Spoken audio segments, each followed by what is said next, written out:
Ustedes saben que en enero empezaron los incendios en Corrientes. Hace unas 2 semanas ya el pedido de ayuda del gobierno de Corrientes fue internacional. Entre ellos, San Juan mandó una delegación muy numerosa, según nos explicó Matías Espejo, con características como, por ejemplo, autosustentable y otras cuestiones más. Pero fueron de diferentes de profesiones y actividades. Están con nosotros Víctor Cabrera, es oficial principal del Cuerpo de Bomberos, y Martín Payaro, que también fue a Corrientes como veterinario. Lo primero, Víctor, ¿con qué se encontraron? Porque la información que teníamos, más del 10% del territorio provincial estaba bajo el fuego. Sí, la realidad es esa. A tal punto que entramos al ambiente de la provincia y todo era una sensación de niebla en todo lo que era la ciudad, en gran parte de las rutas. Teníamos conocimiento por el servicio meteorológico que la cantidad de humo había alcanzado, como no había viento, los 4.000, los 6.000 metros de altura, o sea que era bastante importante. La realidad también eran que los incendios, los focos principales estaban muy distantes unos de otros.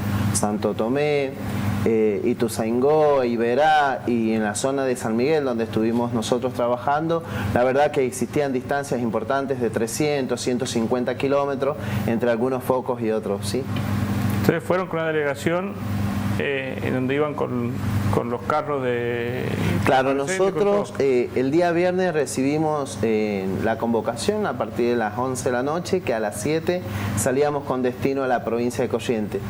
Y éramos 17 efectivos, los cuales ninguno puso ningún tipo de paro, siempre la solidaridad de por medio. Y algo que hace rato acá hablaba Juan Carlos, el tema de como el periodista a veces siente esa sensación de estar en el terreno, nosotros iguales, nos preparamos, nos capacitamos, somos profesionales y la verdad que ser bombero es un estilo de vida y a veces no nos fijamos de quién es el incendio, sino que vamos a apagar el fuego. Cabrera, ese fue una pregunta, quedó flotando, estos incendios se provocaron por mal manejo del fuego por parte de productores de la zona.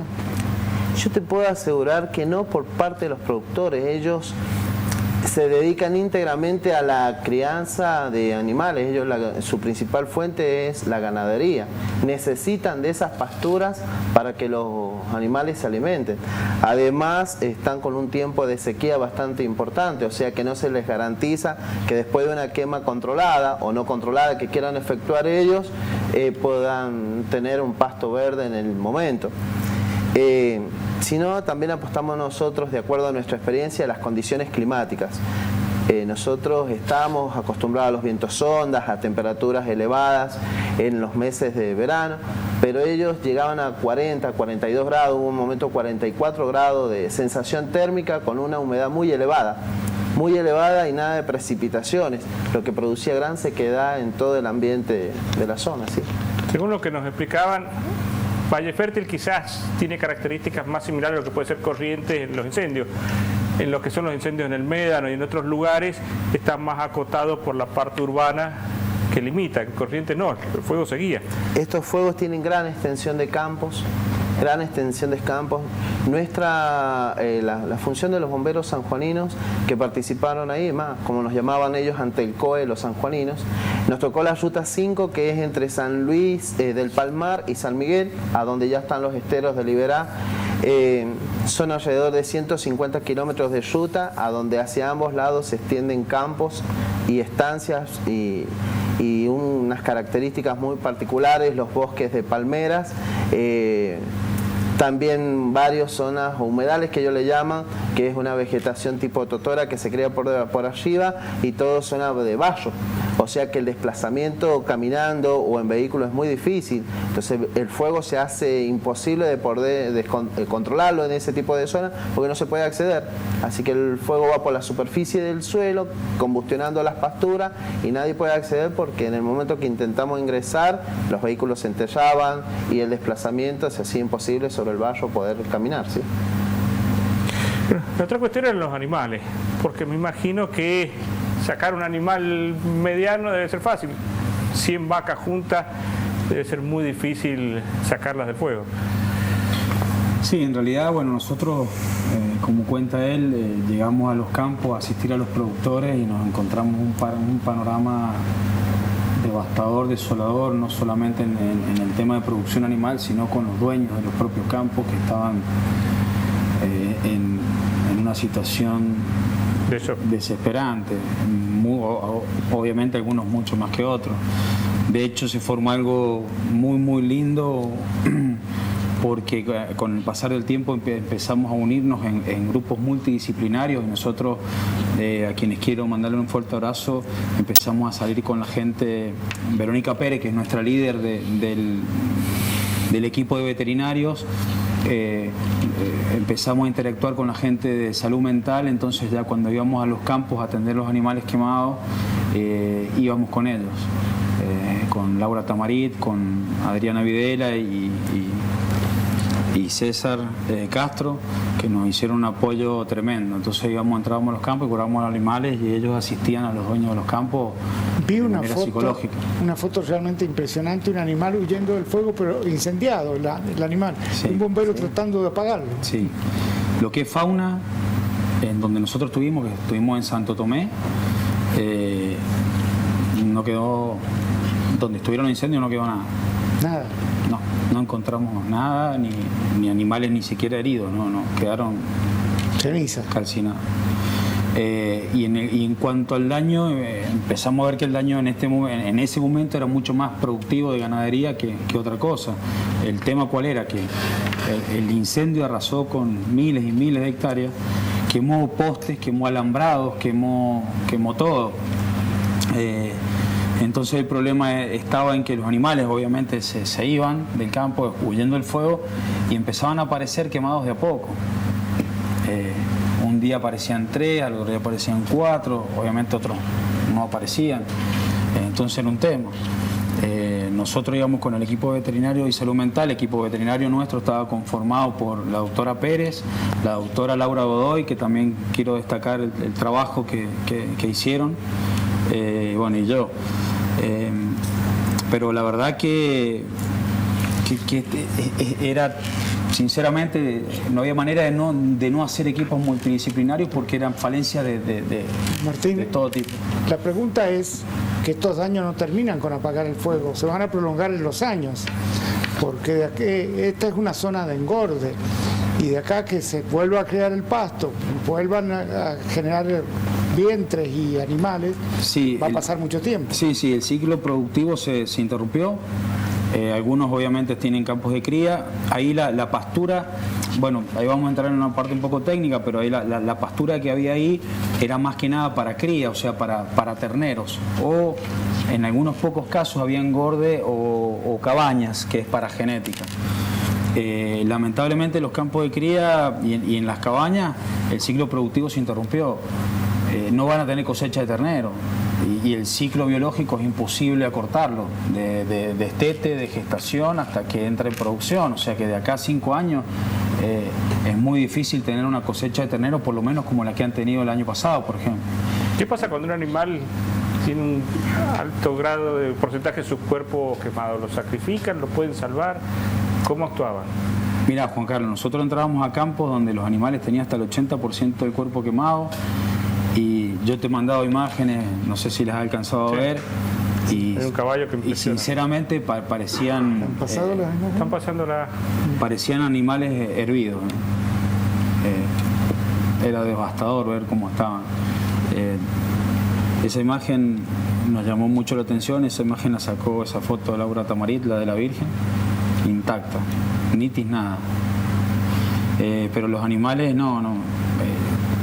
Habían en campo, hicimos muchas eutanasias, por eso también necesitábamos mucho el apoyo de salud mental, porque los dueños de los campos, hay animales que verdaderamente lo sienten como parte de ellos y ellos están todo el día, están mañana, tarde, noche, no hay feriado, no hay Navidad, no hay Año Nuevo, ellos tienen que estar los 365 días del año, las 24 horas dispuestos a sus campos.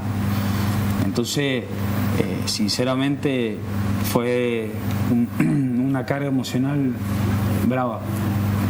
Dentro de lo que son los animales que son autóctonos, sí.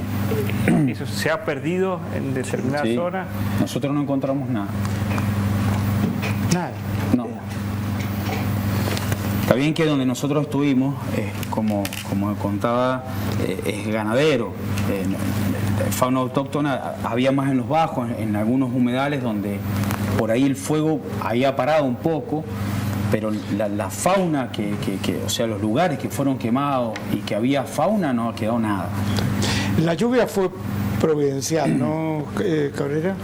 Sí, la lluvia en los lugares donde yo veo que fue en Santo Tomé, Itatí, Ituzaingó, todas esas partes, y parte de Liberal llovió, pero en la parte de San Miguel y lo que es el Parque Nacional del Palmar, que ahí sí nosotros encontramos algunas serpientes de algunas variedades bastante peligrosas, y lo hemos visto con algunos pobladores, como yarará, coral, habían falsas coral, yacaré también. Tuvimos la posibilidad de ver ese tipo de animales, muchos de ellos quemados, otros heridos y otros ya muertos por el paso del fuego, ¿sí? En la zona donde nosotros trabajamos se controló el incendio en base a trabajo hombre, por los pobladores y la gente de bomberos. No nos llovió en ese lugar, ahí se extinguió el incendio en base a las tareas de extinción.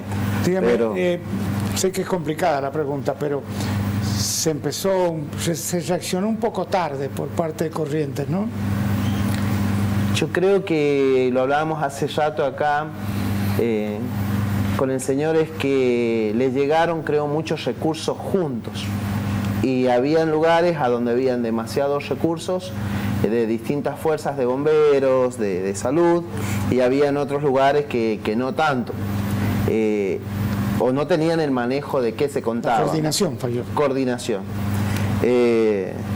Pero puedo decirte que estábamos ante una catástrofe, sí, a donde indudablemente los medios propios de la provincia no iban a dar abasto. Sí, nos contaban casos de gente que, por ejemplo, mandaba zapatillas, o gente que los mandaba para combatir el fuego, pero los mandaba sin comida, sin nada, y que se transformaban en un problema para quien coordinaba el operativo, ¿no? Yo ahí te puedo decir algo y destacar, y seguramente acá el doctor también lo ha comprobado, es la solidaridad que tiene el pueblo, la gente Corrientes. Nosotros hemos trabajado en zonas rurales, a donde la gente tiene características de vida muy humildes, porque son cuidadores de campo, peones que trabajan ahí. Sí, sí. Y teníamos entre partes, en 2 ocasiones se los dieron incendios de interfaz, que es lo que nosotros le llamamos aquellos incendios que arrasan campos, corrales o viviendas, a donde está todo mezclado. Y esa gente nos daba la botella de agua congelada, nos daban torta frita, nos daban comida que habían consumido ellos, y al igual los municipios estaban muy atentos. Tuvimos una colaboración importante de la parte de salud de ellos, que a donde había una dotación de bomberos había una ambulancia en las proximidades, y bueno, eso era digno de destacar, ¿sí? Trataban de colaborar con lo que tenían. Matías Espejo dice, dentro de lo que es una ayuda, cómo se entiende hoy esas ayudas, dice, uno no puede ir a causarles un problema. Entonces dice, llegaron gente, creo que eran bomberos de Bolivia, entonces decían, bueno, ¿y dónde van a comer? No sabemos. ¿Dónde van a dormir? No sabemos. Hay que tratar de enviar ayuda, pero para que no se haga una carga. Exactamente, sí. Con sus propios lugares para dormir, con su propia dotación para alimentarse. Tal cual. Más allá de la solidaridad, pero ya va a ir organizado. Yo te puedo decir, nosotros,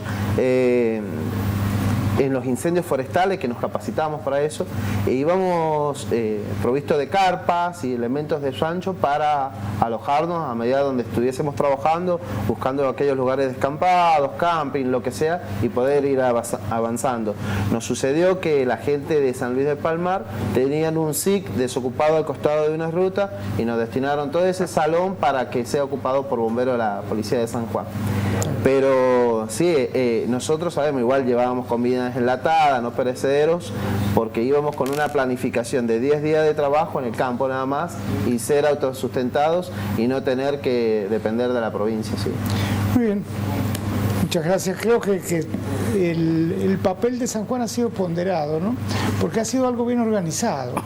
No se fue simplemente a decir, mandamos gente desperdigada. En eso quiero destacar que la verdad que uno, con lo que vivió allá y la experiencia que tuvimos, viene bastante orgulloso de lo que tenemos acá, de la capacidad técnica y organizativa que a uno sinceramente le da tranquilidad y seguridad.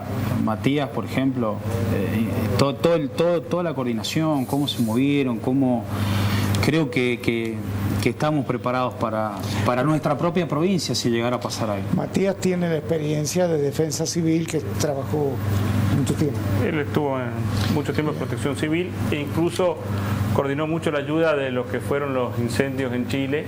Exacto, sí, sí. Que se aprendió también mucho porque Chile tiene bastante bien coordinado el tema.